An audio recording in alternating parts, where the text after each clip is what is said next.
వేలు ఎదుటివారి వైపు చూపిస్తే మిగతా 4 వేలు మన వైపే చూపిస్తాయి కదా. ఈ మాత్రం లాజిక్ బీఆర్ఎస్ నేతలు మర్చిపోతున్నారు. ఇప్పుడు తెలంగాణ రాష్ట్ర గీతం చుట్టూ ప్రశ్నలు సంధిస్తున్నవారు చెప్పాల్సింది చాలా ఉంది. సమాధానం ఇవ్వాల్సిన ప్రశ్నలు అలానే ఉండిపోయాయి.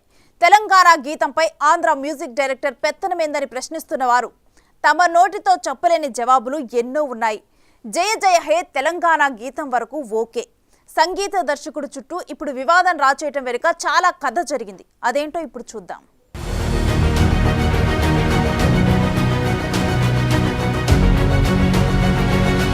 ఒక వివాదం సృష్టించాలంటే చిటికలో పని. ఇప్పుడు కాంగ్రెస్ ప్రభుత్వ హయాంలో ప్రజాస్వామ్యం కాస్త ఎక్కువగా ఉందన్న ఉద్దేశంతో వివాదాలు సృష్టించే వారి సంఖ్య పెరుగుతోంది. అందుకు నిదర్శనం తెలంగాణ రాష్ట్ర గీతం జయ జయ హే తెలంగాణ మ్యూజిక్ కంపోజిషన్ కథే. పాట రాసింది అందశ్రీ, తెలంగాణ వాగ్గేయకారుడు, ఇక్కడి కట్టు బొట్టు సంస్కృతి సంప్రదాయం తెలిసిన వ్యక్తి, పోరాటం పౌరుషం చూసిన వ్యక్తి. సో గీత రచయితగా తెలంగాణకు ఏం కావాలో ఆ పదాలను పేర్చారు. కానీ మ్యూజిక్ డైరెక్టర్ ఎంఎం కీరవాణిని ఎంపిక చేయటంపై కొంతమంది, ముఖ్యంగా బీఆర్ఎస్ నేతలు ప్రశ్నల వర్షం కురిపిస్తున్నారు. తెలంగాణలో ప్రతిభ ఉన్న సంగీత దర్శకుడే దొరకలేదా అన్న చర్చను పెంచుతున్నారు.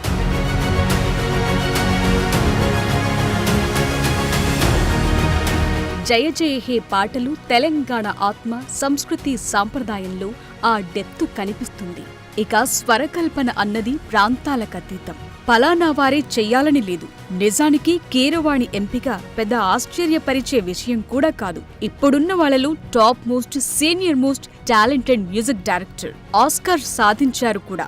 ఎవరైనా సరే ఇలాంటి పాట విషయంలో పెద్ద మ్యూజిక్ డైరెక్టర్నే పెట్టుకుంటారు. అయితే ఇది నాటు పాట కాదని, తెలంగాణ వాళ్లే సంగీతం కూడా ఇస్తే ఆ ట్యూన్ కు మరింత తెలంగాణ ఆత్మ జోడించినట్లు అవుతుందని వాదనను వినిపిస్తున్నారు.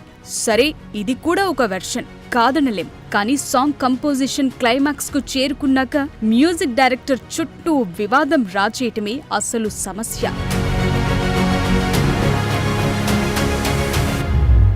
కళలకు హద్దులు సరిహద్దులుండవు. గీత రచయిత నిక్కార్సైన తెలంగాణ బిడ్డ అందశ్రీ. ఆయనకు 10 ఏళ్లు కనీసం గుర్తింపు కూడా లేదు. ఆయన పాటను పట్టించుకోలేదు. తీరా ఇప్పుడు రాజేస్తున్న వివాదం అందశ్రీ టార్గెట్ గా నడవటమే అస్సలు దారుణం. అందశ్రీ రాసిన జయ జయ హే తెలంగాణ పాట మొదటిసారిగా 2004లో తెలంగాణ రచయితల వేదిక వెలువరించిన సాహిత్య సంచిక సోయిలో అచ్చయింది. ఆ తరువాత ఇందులో తెలంగాణ అస్తిత్వ పదాలను చేర్చారు. 2004 ఎన్నికల సందర్భంలో టీఆర్ఎస్ ఈ పాటను రికార్డ్ చేయించింది. పాట పాడిందెవరో తెలుసా? సింగర్ రామకృష్ణ. కేసీఆర్ పట్టుబట్టి మరీ ఈయనతోనే పాడించారు. మరి ఈయనదెక్కడో తెలుసా? ఆంధ్ర ప్రాంతం. మరి ఉద్యమం తీవ్ర స్థాయిలో నడుస్తున్న ఆ టైంలో ఆంధ్ర ప్రాంత వ్యక్తితో జయ జయ హే పాట పాడించటంపై జవాబు ఉందా? మరి రాష్ట్ర గీతంగా మారిన జయ జయ హే తెలంగాణ పాట చుట్టూ జరిగిందేంటంటే, తాజాగా CM Revanth Reddy music director MM కీరవాణిని ఆయన మ్యూజిక్ స్టూడియోలో భేటీ అయ్యారు. జూన్ 2న తెలంగాణ రాష్ట్ర ఆవిర్భావ వేడుకల్లో ఈ గీతాన్ని ఆవిష్కరించనున్నారు. సుమారు 6 నిమిషాల నిడివి ఉండి ఇప్పటికీ ప్రాచుర్యం పొందిన గీతాన్ని అలాగే ఉంచి స్వరకల్పన చేస్తున్నారు. దీంతో పాటు అధికారిక కార్యక్రమాల్లో ఆలోపనకు వీలుగా 60 నుంచి 90 సెకండ్లకు ఈ పాటను కుదించారు. ప్రధాన గీతంలోని ప్రాధాన్యం తగ్గకుండా నిడివిని అందశ్రీ తగ్గించే పనిలో ఉన్నారు. ఈ రెండింటికి మ్యూజిక్ కంపోజిషన్ కీరవాణి చేశారు. తాను స్వరపరిచిన కొన్ని ట్యూన్లను కీరవాణి వినిపించగా సీఎం రేవంత్ రెడ్డి కొన్ని సవరణలు సూచించారు.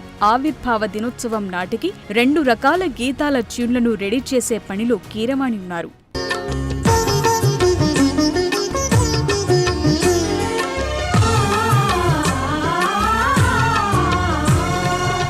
బీఎస్పీ నుంచి బీఆర్ఎస్లోకి వచ్చిన ఆర్ఎస్ ప్రవీణ్ కుమార్ ఇదే వివాదంపై సుదీర్ఘమైన ట్వీట్ చేశారు. అందులో చాలా ప్రశ్నలు సంధించారు. తెలంగాణ రాష్ట్ర గీతంపై ఆంధ్ర సంగీత దర్శకుడు ఎంఎం కీరవాణి పెత్తనం ఏందిబై అన్నారు. గీత స్వరకల్పనకు మళ్లీ ఇప్పుడేం అవసరం వచ్చిందని ప్రశ్నించారు. అయినా తెలంగాణ కవులపై ఆంధ్ర సంగీత దర్శకుల పెత్తనం ఇంకెంతకాలం?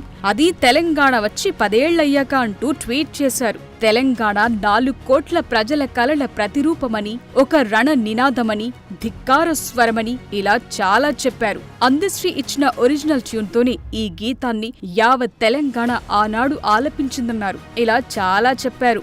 అందశ్రీ అమాయకుడు, నిస్సహాయుడని, అందుకే మౌనంగా కూర్చున్నాడంటూ రాసుకొచ్చారు. మరి ఇన్ని రోజులు అందశ్రీని ఆయన రాసిన పాటను దూరం పెడితే ఏం చేశారన్న ప్రశ్నలకు ఆర్ఎస్పీ దగ్గర సమాధానం ఉందా అని ప్రశ్నలు పెరుగుతున్నాయి. కీరవాణి అనే గొప్ప ఎవరైతే మ్యూజిక్ డైరెక్టర్ ఉన్నాడో మీ అందరికీ తెలుసు, ఇంటర్నేషనల్ అవార్డు.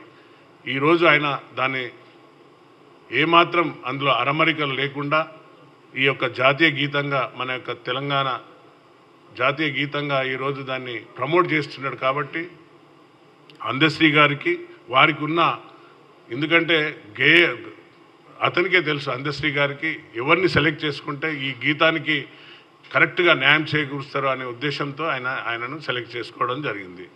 దానిపైన ఈయన కామెంట్ చేస్తున్నాడు. ఒకసారి నీకు నువ్వు ఆత్మవిమర్శ చేసుకో. ఆర్ఎస్ ప్రవీణ్ కుమార్, 10 ఏళ్లలో ఉన్నప్పుడు నువ్వు ఏం చేసినావు? 10 ఏళ్లలో నీ యొక్క ఒక సామ్రాజ్యాన్ని నిర్మించుకొని అందులో స్వారోస్ అనే ఒక గుండాలను పెట్టుకొని నువ్వు ఏం చేసినావు నీ అందరికీ తెలుసు. కాబట్టి ఇంకోసారి కామెంట్ చేసే ముందు ఒకసారి ఆలోచించు. మరి ఇన్ని రోజులు ఎక్కడ పోయినావు?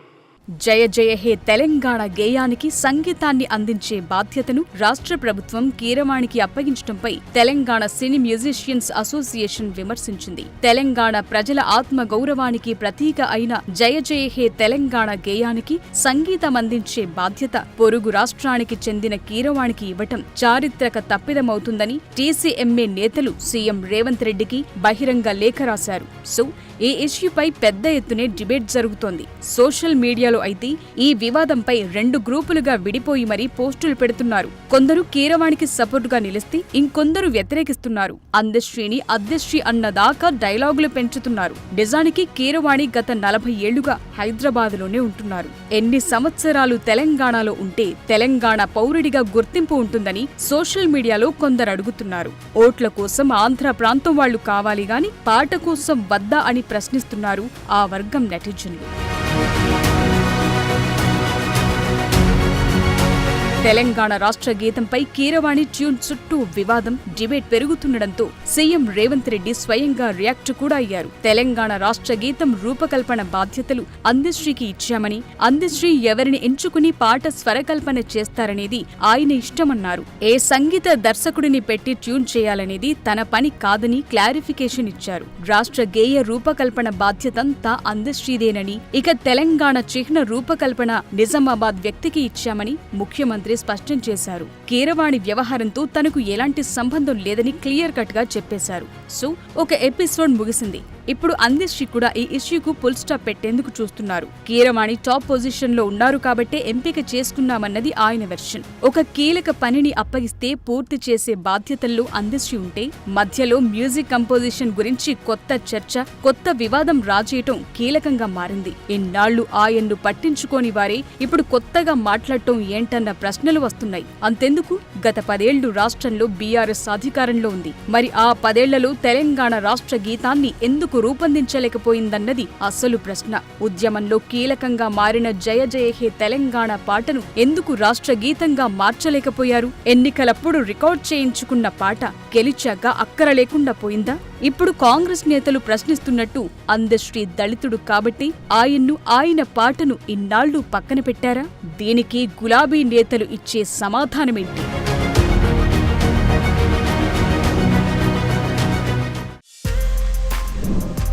For more videos like this, subscribe Big TV channel.